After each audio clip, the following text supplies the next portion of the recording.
Welcome back, everyone. Today we're going to have a look at a paper about an increasingly important topic, that is to say, a meta-analysis of small bites versus large bites closure for midline abdominal incisions.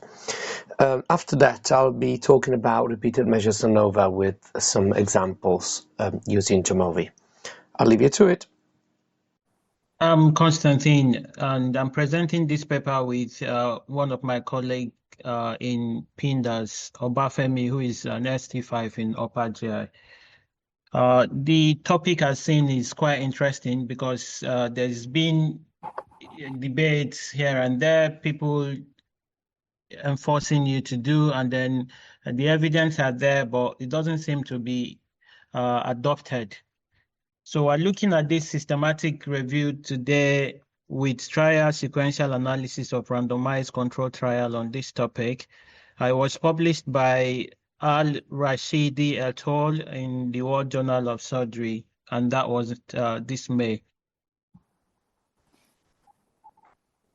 Midline laparotomy, we all know, is a very common technique for assessing the intra-abdominal cavity for both elective and emergency operations. In the US, this is reported to be about 4 to 5 million in a year.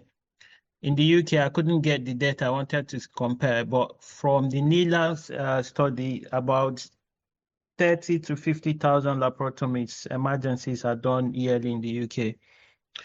It's associated with comorbidities. The significant ones, surgical site infections, ventral incisional hernia, and burst abdomen. The ventral incisional hernia is about 10% in the reports. Therefore, choosing an optimal closure is essential, as this has been shown to reduce some of these complications. Large bite technique is the standard. We know the traditional closure of the abdomen, where you take 1 cm from the edge of the wound and then 1 cm bites in between sutures. This has been reported in studies to be uneven in terms of tension distribution, leading to point focal ischemia and necrosis, increased surgical site infection, and eventual ventral incisional hernias. Evidence suggests also that small bites reduces some of these complications, and small bites is taking 5 millimeter suture bite from the edges of the wound, and then 5 millimeter in between the sutures with a smaller suture. Some people use 2, or the others use strength suture. And this various studies has looked into these sutures, but the recommendation is to use a smaller, long-term absorbable sutures. Despite the available evidence that small bites helps to reduce some of this complication, it is not being adopted. And this might be due to the evidence may not be robust, there may be conflicting findings in the evidence, and maybe just reluctance to change from traditional practice. I'll hand over to Femi to discuss the aim and the method of the study. The authors of this systematic review tried to evaluate and compare small bites versus large bites for closure of midline abdominal incisions. The population they looked at were people who were admitted to have midline incisions for their laparotomy. The intervention was small bites, which is the 5 millimeter tissue bites, and comparator was 1 centimeter bites, which is the conventional bite. The outcome they looked at primarily was the rate of formation of ventral incisional hernia at 1 year. And secondary outcomes that were looked at were surgical site infections, length of stay, all-cause mortality, anastomotic leak, burst abdomen, and ileus. The included studies were randomized controlled trials. The authors did a systematic review and meta-analysis. They searched relevant databases up to December 2024 Covidence tool was used for article screening and selection. They pre-registered these on their study on Prospero, and they excluded studies that were not published in English, book chapters, reviews, comments, letters to editors, guidelines, and non-human and in vitro experiments. They use the grading of recommendations, assessments, development, and evaluation to assess the level of their certainty of evidence. And analysis was done using R version 4.3. The results from the articles were combined using the risk ratio for dichotomous outcomes and mean difference for continuous outcomes. Random effects model was used when significant heterogeneity existed. They used a trial sequential analysis which was a method they used to assess the strength and reliability of their combined data. Significant level of, and they did set specific statistical parameters for their analysis to be the significance level at 0.05, power at 80%, and an expected 20% reduction in risk ratio for dichotomous outcomes. So going on to the results, this is the Prisma chart for the analysis. The number of articles they got and screened, duplicates, exclusion. At the end, 7 randomized control trials were included in the study. From this, they got 2,299 participants. 1,115 were large bites, and 1,114 were patients in the small bite closure.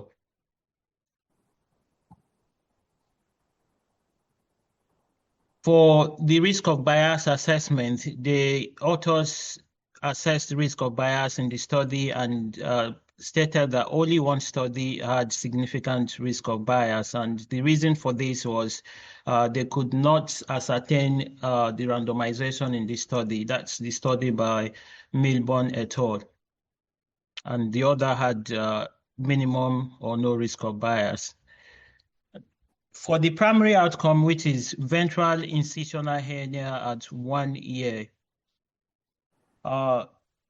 the Forex plots we can see on centrally showed the pooled effects, the risk ratio to be 0.46, 95% confidence interval. This is statistically significant.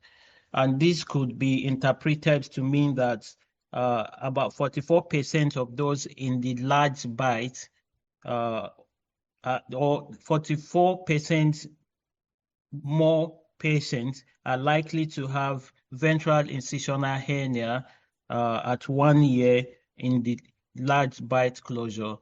The other way to look at it is to say that the patients in the small bite are 0.46 times less likely to have ventral incisional hernia at 1 year. So the authors did trial sequential analysis to ascertain the strength of this finding for the ventral incisional hernia. This is a new graph to me. I had to look it up to understand it. So the middle part, for those that may be seeing it for the first time, for every other person can follow through. The middle part is like the usual boundary that is set for statistically significant. Then the 2 lines above in red shows the trial sequential monitoring boundary.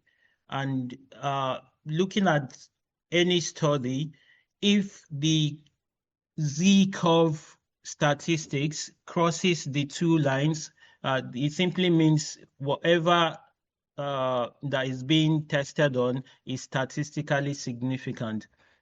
So from the method, they set their significance to be 0.05 at 80% power, and assumed 20% reduction in ventral incisional hernia.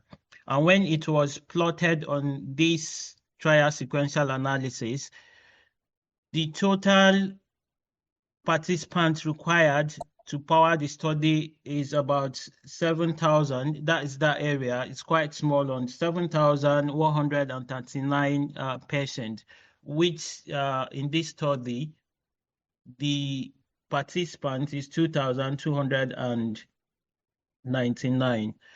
Looking at the curve itself, it's statistically significant, the results, but what it means is that if further trials, randomized control trials, are done to meet this number of participants, the overall outcome might not be what it is now. But with the number of participants in the study, it is statistically significant that small bite closure reduces the risk of ventral incisional hernia. Going to the secondary outcomes, the surgical site infection in the study is one of the secondary outcomes, and the Forex plot here also shows that small bites reduces the risk of surgical site infection, and the risk ratio for this is 0.73 at 95% confidence interval. You could interpret this to mean that those in the large bites are 27% more likely to get surgical site infection compared to the small bite, or that the small bite group 0.73 times likely to have surgical site infection compared to the large bite group. For the length of hospital stay, which is another outcome they looked at, small bites also led to shorter length of hospital stay, and the mean difference for this is minus 1.03, which could be interpreted that on average, those patients that had the small closure likely to go home a day before those that had the large bite closure. And for the rest of the secondary outcomes that were assessed, which include all-cause mortality, burst abdomen, anastomotic leak, ileus, there was no statistical significant difference between the large bites and the small bites group. They did a subgroup analysis to look at the outcome of ventral hernia and surgical site infection based on the nature of the operation, if it was emergency or elective operations. And what they found was that those that had the elective operation are more likely to have ventral surgical site infection, more likely to have ventral incisional hernia compared to those that had emergency operation. This is not what we would expect usually, but that is what the statistics have shown. And for the surgical site infection, they did not see any difference. There was no statistical difference between the two arms of the study. I'll hand over to Femi to. Yeah, thanks, Constantine. The authors self-reported some limitations. They did note that they included only studies published in English, and as such, they did feel that the part of the world where studies are not in English may probably not be able to generalize their outcomes.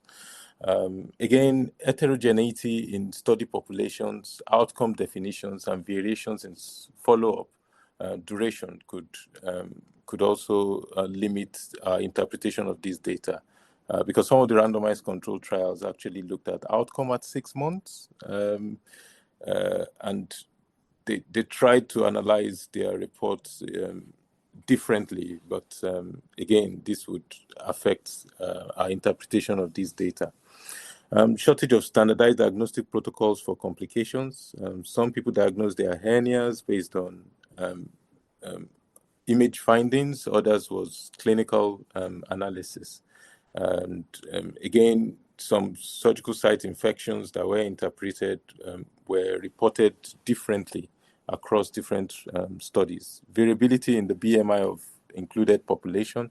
There was one of the studies which actually set a limit of BMI of 25, and as such, they actually excluded people who had BMI greater than 25. Again, this could skew the interpretation and generalizability of these data. There were also variations in surgical techniques, the nature of the sutures used, the sizes of needles, the skills of the surgeons, and as such, this would provide limitations. We also noted that the follow-up across the study for their primary outcome was for follow-up in 1 year or outcome at 1 year. And it's noted that incisional hernias do continue to become a risk. There's a risk of having incisional hernias further down the line. So perhaps a longer follow-up may help to see how well we can apply this data. In conclusion, they did conclude that small bite suture technique for facial closure significantly reduced the incidence of ventral incisional hernias and surgical site infection compared to large bites technique. And additionally, they also found shorter length of stay and without necessarily affecting the overall mortality. Technically, we did think that they used appropriate statistical methods, and clinically, it did also feel like this result is potentially useful to change clinical practice across board. However, it's important to also note that technically, the fact that the authors of the primary studies haven't standardized their measuring outcome is not particularly a good thing for interpretation of these data. And some people have also raised the cost effectiveness of using small bites. Perhaps that's not an issue in well-resourced settings, but again, prolonged closure time, as we would know, the time pressure at the end of operations may discourage people from this intervention. Thank you very much. As usual, a brief summary of what we discussed after the presentation of the paper. We started by touching upon the concept of heterogeneity, statistical, methodological, and clinical. And we discussed how this meta-analysis is probably affected by a degree of clinical heterogeneity as well as statistical heterogeneity. And we discussed the role of random effect and common effect models in this context and how the author uses throughout the paper. We spent a few extra minutes on the TSA chart. We ran through it again and our understanding of it. All the members of the team are relatively new to this type of statistical analysis, and we did feel that the main benefit was related to the cumulative nature of this type of method and how it can ultimately tell you when performing a further study would actually be useful and when it wouldn't be. But with the exception of this, we couldn't really pick up any major advantages in comparison to a simple forest plot. We might be looking into more depth on this for one of our next episodes. We talked about the biological plausibility behind the small bite closure and how the author explained it in this particular type of paper, and we talked about potential alternatives other than mass closure, including the near-far near technique. Finally, we talked about the outcome chosen, particular incision hernia rate at 1 year, why it is relevant and how it was measured in the various studies, and how this can be affected by clinical heterogeneity. Right, I'll leave you to the teaching session. Catch you next time. Right, so we are going to carry on our lovely journey through statistical tests and how to guide. As always, we start with a bit of disclaimers. I'm not a statistician or an expert in stat software, but I like to kind of play with both and read and learn about them. Quick run through what we've done so far. We talked about assumptions. We hammered now 15 million times on normality and scalasticity, and we are going to hammer more on those. We talked about students T, ANOVA, Welch ANOVA, two-way ANOVA, pair samples T tests, and how to run them. And today we're going to go a little bit further, but we run a very quick recap of what we've done so far using a similar method compared to what we did last time. So let's go back to our dystopic future where students are running riots because the cost of studying has increased exponentially, and residents, doctors are underpaid and undervalued. So as we said last time, in this fictional world, we have two characters. One we'll call Matt and the other one we'll call N1, and they've started a lovely cannabis business to make up for their student debt and survive through their weekly shopping. So let's recap very quickly. If you remember, N1 was running a plantation of cannabis, and he had planted 2 rows at 2 different temperatures. And Maddie was asking him how many grams did each plant give you to determine whether the temperature was actually making a difference. So do you remember, Maddie, what test did we say we're going to use here? I think we said we'd use students' t-test. Yeah, that's correct. So we got 2 samples, the 2 sort of different plantations, and 2 sets of continuous data, which is the grams that each plant gave us. So we could run a student T if the data is normally distributed, as you were reminding N1 last time. And do you remember what assumptions we were talking about? Normality and scalasticity. Before running a student T, we need to make sure the data is normally distributed and the variances are not massively different. Correct, yes. If obviously if the data is not normally distributed and the variances are very different, we cannot run this type of test. Let's quickly move on. If you remember, last time N1 suddenly had a memory of planting a further row at a different temperature. So now we've got 3 different temperatures. What test should we run here with 3 samples? So now he's got 3 samples, he should run an ANOVA. Yeah, that's correct. 3 samples, 3 continuous sets of data. And that's what we would do. And we also talked about Welch ANOVA as well, which is what you do when the variances are different.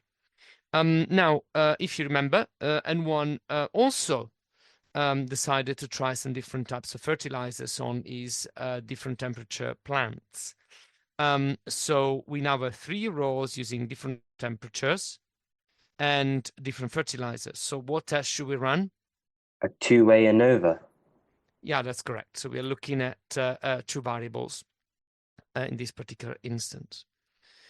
We then wrapped up last time with a final question, which was N1 had noticed that the plant looked a bit floppy, so decided to give him a little bit of fizzy water. And he counted the leaves before giving the fizzy water and after giving the fizzy water. And the question is, has the fizzy water made any difference? So in this case, we are talking about paired sample. Matt, do you remember what test we said we were going to run here? That'd be a paired t-test. Yeah, that's correct. So an intervention is performed and the data is collected again on the same sample. And we'll go through what paired samples are again, just to reinforce the concept. Now, let's add a little bit more. Obviously, N1 woke up the following morning and realized that the plants actually responded pretty well to the fizzy water. And he thought, well, I should give him a little bit more. But unfortunately, he picked up lemonade instead. So what scenario are we now in, Maddie? So the samples are still paired, but there's 3 interventions and data is collected at 3 different time points. So I think a repeated measures ANOVA should be what N1 needs. Correct. Absolutely correct. So we're going to talk about repeated measures ANOVA. But since you are very clever, you also remind him that he's got to check for sphericity. What the heck is sphericity? Oh, well, it's a concept I've recently encountered myself. So we'll dig into it together and we'll figure it out. So before we move on to the actual lecture, let's see where we are in our map. So we're still looking at continuous data. We're still looking at data that is normally distributed. And we are now digging a little bit more into ANOVA. And again, to demonstrate, we're going to use Jamovi. Now, ANOVA is, as you probably remember from the last 2 lectures, a product of the statistical genius of Mr. Fisher. Now, Fisher had published a number of papers on statistical methods when he was working at the Rotham's Head Experimental Station. And those studies are called Studies on Crop Variations, and I think there's 5 of them. Allegedly, they're all enlightening documents. I can't encourage you to read them on one because I think that'd probably be a bit too much. But certainly, having a look at how Fisher's contribution, looking at crops, changed the way we do medicine today is fascinating. And he probably doesn't get enough credit for what he did to change the way we do what we do in research. So moving on. When we were talking about the paired sample t-test, we talked about paired data. And as we said, paired data is a set of data where each data point in one group has a corresponding and meaningfully connected data point in the other group. And the most common scenario that you encounter in medicine is, I've got a patient with high blood pressure, I'm going to give him some treatment, and then I'm going to measure the blood pressure again. So each patient has got a blood pressure before and after having had treatment. Now, when we go into repeated samples ANOVA, we're still talking about paired data, but nothing stops us from measuring it at the start, after the first treatment, and after another set of treatment. Potentially even doing cumulative treatment, so giving them a further medication, such as, I don't know, amlodipine and then an ACE inhibitor. I don't even know if you do that nowadays because I've not done blood pressure management in ages, but that's just to give you an example. So again, you measure the baseline, you do something, you measure again, then you do something again, and you measure again. So you end up with basically 3 pots of data, which are all linked to each other. Let's look at the assumptions that we need to take into account when we run a repeated samples ANOVA. The first one is always normality. Normality, normality, and then normality again. Remember to always check that, and we looked at how to do that a few lectures ago. Obviously, it assumes that samples are paired, otherwise we wouldn't use this technique. And the sample should be big enough for, sort of this result to be representative. And we discussed how big the sample should be is rather open to interpretation. We did that a few lectures ago.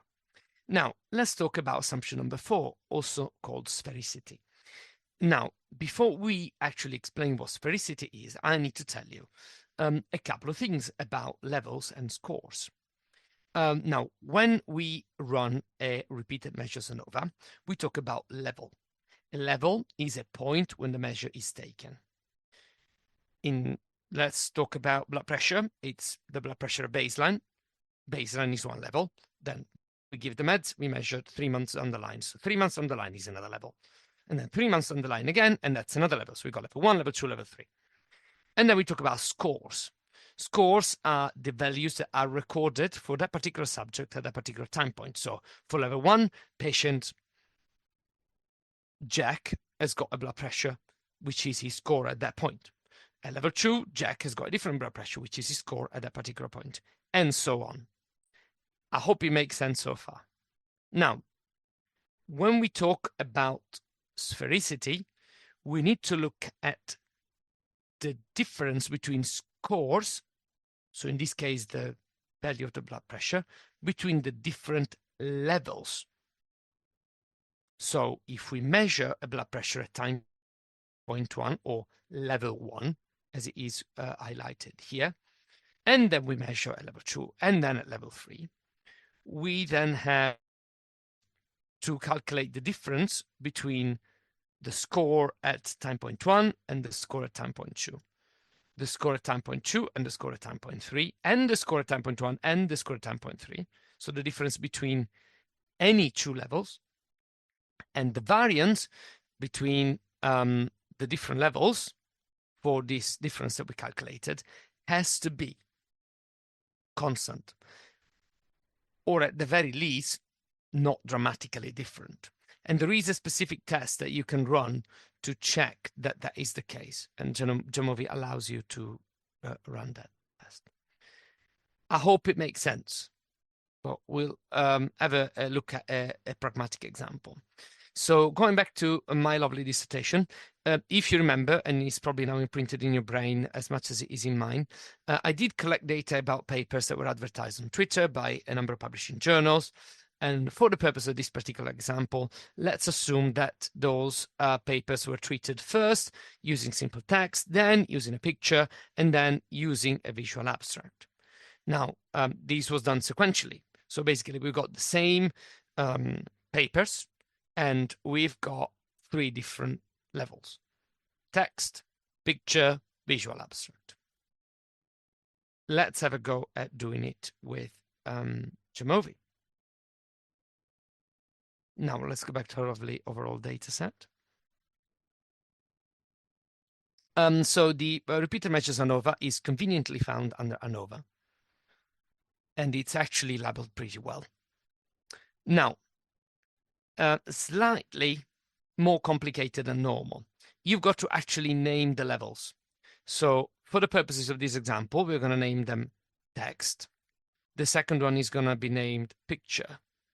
And the third one is going to be named visual abstract. Okay? And then we are going to put our actual continuous numerical variables here. I conveniently pre-labeled them, so I know that this goes there, that goes there, that goes there. And there you go. As you can see, Jamovi runs the test, obviously pretty quickly. It's a computer. And as you can see, the results is statistically significant. So there is a difference between the various levels.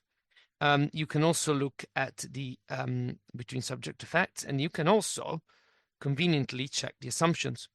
And there is, look at sphericity test. There you go. And as you can see, this is statistically significant, which tells you that the assumption is violated. So I shouldn't have run this test. However, for the purposes of showing you how to run it, I did. Now, this is a very simplified version, what I've explained to you, of repeated measures ANOVA. And I cannot pretend to fully grasp the complexities of Fisher's calculations and how he designed all this. But there are many more uses for this particular type of test. And if you go online and look at the tutorial for repeated measures ANOVA on Jamovi, which the people that actually designed this software have produced, it does give you a much a broader overview of the features related to this test. But for the purposes of this brief lecture, I'm going to stop here.